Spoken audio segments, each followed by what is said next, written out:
아까도 얘기했듯이 이 전월세 이 거래 비율을 봤다는 건 무슨 변동성이 있다라는 거죠. 간단하게. 그죠? 전월세가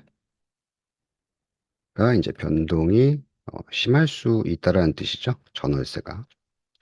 결국 전월세의 영향을 시차를 두고 이제 매매가가 받지 않습니까?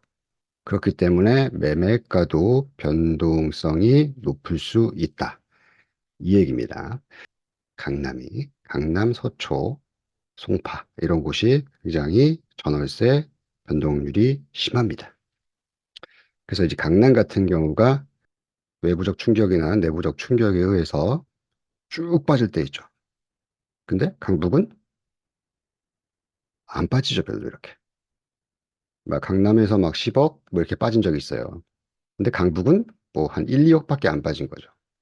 이게 이제 변동성이 약하다, 변동성이 높다라는 뜻이에요. 그거를 뭐로 본다? 전월세 변동률로 본다.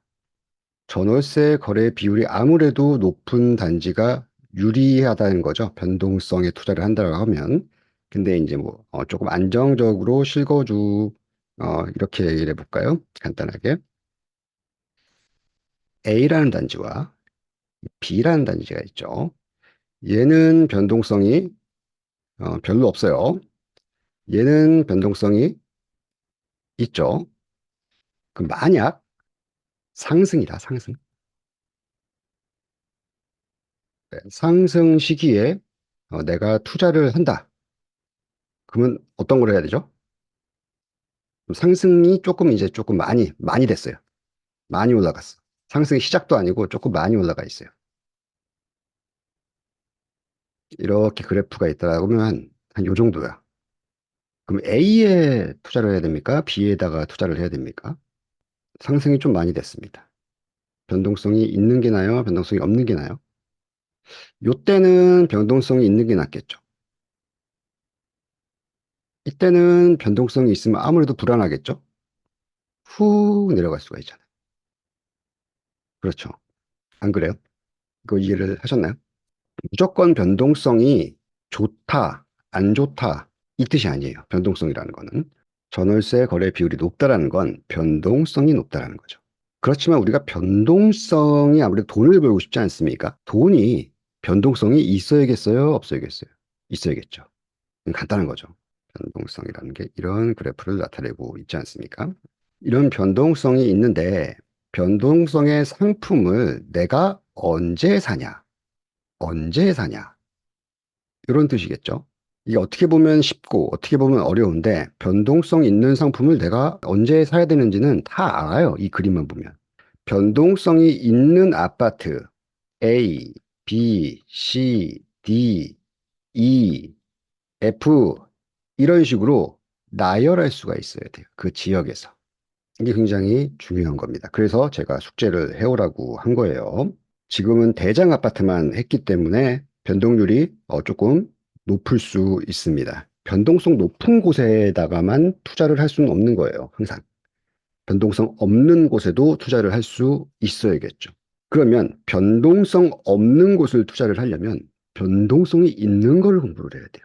저번 주에도 제가 항상 말씀을 드렸듯이 우리가 투자를 언제 한다고 그랬죠? 그렇죠. 투자는 비정상적일 때 투자를 하는 거죠. 비정상적인 걸 알려면 정상적인 걸 알아야죠.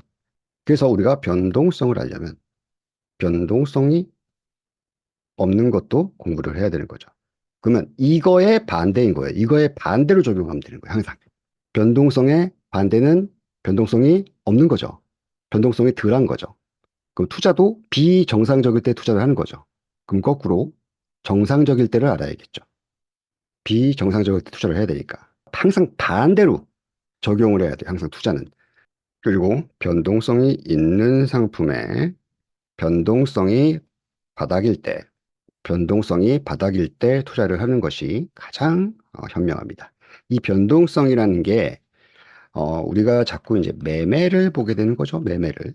매매값만 보게 되니까. 왜? 내가 가진 자본이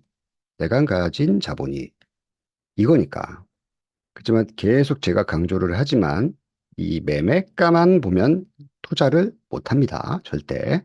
그래서 항상 전세가를 보라고 제가 계속 강조를 하죠. 전세가 강조.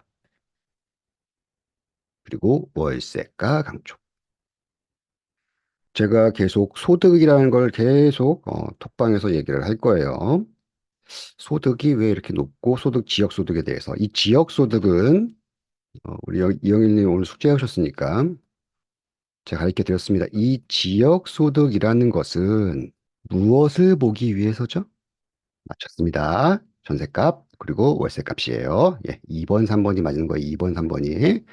그러면 지역 소득은 전세값과 월세값을 얼마만큼 이 사람들이 그 한계 금액까지 받아줄 수 있느냐 없느냐. 부동산을 이제 파악을 하려고 하면은 이런 것들을 다 파악을 해야 돼요. 기본적으로. 수요 조사, 공급 조사. 수요가 뭐겠습니까? 세입자의 세입자들이나 아니면 그 잠재 매매 수요라든지 우리가 매매 수요, 잠재 수요 이런 거 제가 청약 경쟁률 많이 보라고 했죠. 청약 경쟁률 요거 당해 예, 보라고 했었죠. 이런 것도 이게 다 잠재 수요를 알기 위해서예요. 잠재 수요를 항상 우리가 공부를 할 때는 자꾸 그 여러분들이 뭔가 그 대단한 걸 하고 있는 것처럼 자꾸 넓게 너무 보는 것 같아. 이 부동산을 조금 좁게 보는 성향이 좀 필요해요, 여러분. 그래야지 조금 심플하게 갈 수가 있어요. 제가 만약 여기서 이런 강의를 한다. 1인 가구 증가, 출산율에 대해서 제가 강의를 한다. 이게 너무 넓게 보는 거겠죠. 여러분들은 이거에 지금 이런 뉴스에 굉장히 좀 민감하죠. 출산율, 1인 가구 증가. 이게 너무 넓게 보는 거예요, 넓게. 넓게 보면 안 돼요, 부동산을 일단은. 그러니까 내 지역 외에 이렇게 부동산 자체로 넓게 보는 건 괜찮은데 너무 세상을 넓게 보면 부동산 투자를 못 합니다. 러시아 전쟁. 이게 부동산 그 공부랑 크게 상관이 있을까요? 상관은 있겠죠, 당연히. 경제니까. 제가 이영일님한테나 뭐 다른 분들한테도 이걸 강의를 했을 때 피부적으로 이게 받아들여질까요? 이게 정말 여러분들의 필요한 걸까? 라는 생각을 가져야겠죠. 제가 이 이제 초보자분들을 좀 많이 만나잖아요. 그럼 뭐 이런 얘기를 많이 합니다. 경제, 네, 뭐 전쟁. 그래서 제가 아주 기분 나쁘게 자기 앞가림이나 제대로 하라고 했어요. 이런 거 신경 쓰지 말고. 너무 이런 거에 꼽혀가지고 너무 넓게 보지 마요, 세상을. 좀 좁게 봐. 좁게 보고 부동산에 관련된 거면 부동산에 올인합시다, 우리가. 요거는 아침에 당연히 세상 돌아가는 일은 알아야겠죠. 그렇죠. 금리가 어떻게 되고 경제가 어떻게 되고 전쟁이 어떻게 이거는 세상사고 세상사고. 이게 중요할 때도 있죠. 근데 이 중요한 게 뭐가 없다? 그냥 뉴스인 거예요, 뉴스. 뉴스는요, 내일은 새로운 뉴스가 아니잖아요. 제가 오늘 하고 싶은 얘기는 이거였어요. 소통할 때 너무 넓게 보지 마라. 세상을. 부동산 공부를 할 때는 경제 공부할 때는 좀 넓게 보시더라도 다른 데 가서는 좀 그러더라도 이 부동산에 관해서는 조금 좁게 보자. 그리고 부동산에 관련된 것만 일단은 우리가 공부를 해보자.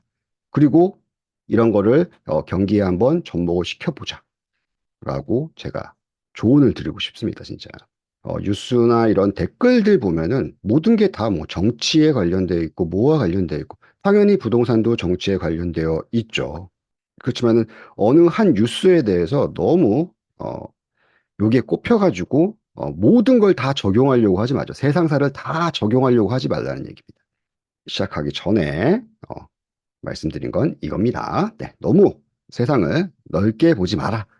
부동산이면 부동산 조금 좁게 보고 자기가 가진 자본으로 최대 효율을 낼 수 있는 방법을 먼저 생각해야지 저런 세상사에 잡혀 살아가지고 순간적인 판단을 못한다라는 거는 조금 옳지 않다라고 생각이 됩니다.